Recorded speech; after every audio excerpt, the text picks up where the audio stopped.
Radha Swami ji. America में हजूर जी के साथ हुए सवाल जवाब ने संगत के दिल को छू लिया। हर सवाल में दर्द था और हर जवाब में मालिक की ममता। जब हजूर जी बोले हम तुम्हारे हैं तो संगत की आंखें नम हो गई।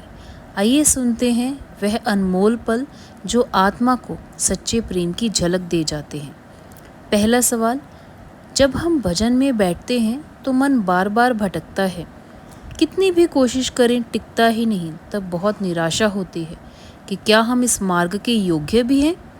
तो हुजूर जी ने कहा, बेटा ये जो निराशा है ना, ये भी मन का ही खेल है। तुम अपने प्रयास को कम मत आंको। मन का भटकना स्वाभाविक है, उसका काम ही यही है। लेकिन हर बार जब तुम उसे पकड़कर वापस शब्द पर लाते हो तो तुम अपने गुरु के और पास चले जाते हो। एक बच्चा जब चलना सीखता है तो वह गिरता है, फिर उठता है, फिर गिरता है, लेकिन माँ तो हर बार उसकी हिम्मत बढ़ाती है ना। तुम गिरते हो, इसका मतलब ये नहीं कि तुम चल नहीं सकते, इसका मतलब ये है कि तुम चलना सीख रहे हो। इसलिए जब भी मन भागे उसे डांटो मत, प्यार से, सुमिरन से, शब्द से पकड़ो और दोबारा लेके आओ। जैसे जैसे अभ्यास होगा वैसे वैसे मन भी टिकेगा, पर सबसे ज़रूरी है लगातार कोशिश करते रहना। अगला सवाल था, हमने तो सारी उम्र सेवा की, सत्संग सुना, नाम भी ले रखा है, लेकिन अब शरीर साथ नहीं देता, क्या हमारी साधना अधूरी रह गई। हजूर जी ने कहा, माँ जी, सेवा का असली अर्थ है भाव। अगर सेवा शरीर से नहीं हो पा रही तो मन से कीजिए। गुरु को तुम्हारी उम्र, हालत सब पता है। तुमने जो प्रेम और श्रद्धा से किया है वो कहीं नहीं गया। जैसे एक दीपक जीवन भर जलता है, उसका प्रकाश अंत में सबसे सुंदर होता है। फिर किसी ने सवाल किया, मेरी सहेली की माँ चल बसी है और वह बहुत टूट गई है। वह कहती है अगर भगवान है तो मेरी माँ को क्यों ले गया, मैं क्या जवाब दूँ उसे। हजूर जी ने कहा, बेटा, जब कोई अपना हमें छोड़कर जाता है तो दर्द होना स्वाभाविक है, पर हमें समझना चाहिए कि आत्मा अमर है, मृत्यु अंत नहीं है, बल्कि आगे की यात्रा का आरंभ है। जैसे बच्चा स्कूल से घर जाता है तो वह स्कूल वालों के चला जाता है, पर माँ के लिए वह वापस घर आया है।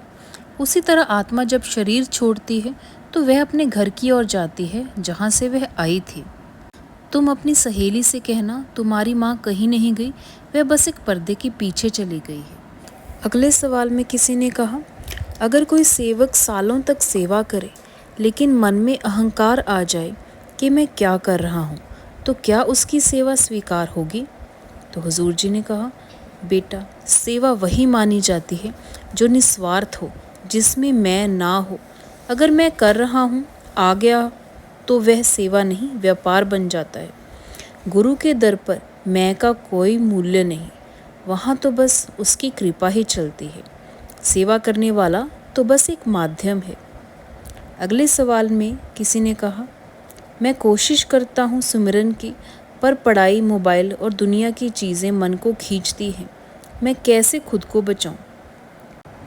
हुजूर जी ने कहा, बेटा, तुम अकेले नहीं हो। हर बच्चा, हर युवा इस दौर से गुजरता है। मोबाइल तुम्हें कुछ समय की राहत देगा, पर सुमिरन तुम्हें शांति देगा। हर बार जब तुम कुछ देर सुमिरन करोगे तुम खुद महसूस करोगे कि उसका असर गहरा है। पढ़ाई करो, परिवार को समय दो, लेकिन हर रोज़ थोड़ी देर अपने गुरु के लिए भी निकालो। जैसे माँ थाली में थोड़ा हिस्सा भगवान के लिए रखती है, वैसा ही करो। गुरु को अगर जगह दोगे जीवन में तो वह बाकी सब संभाल देगा।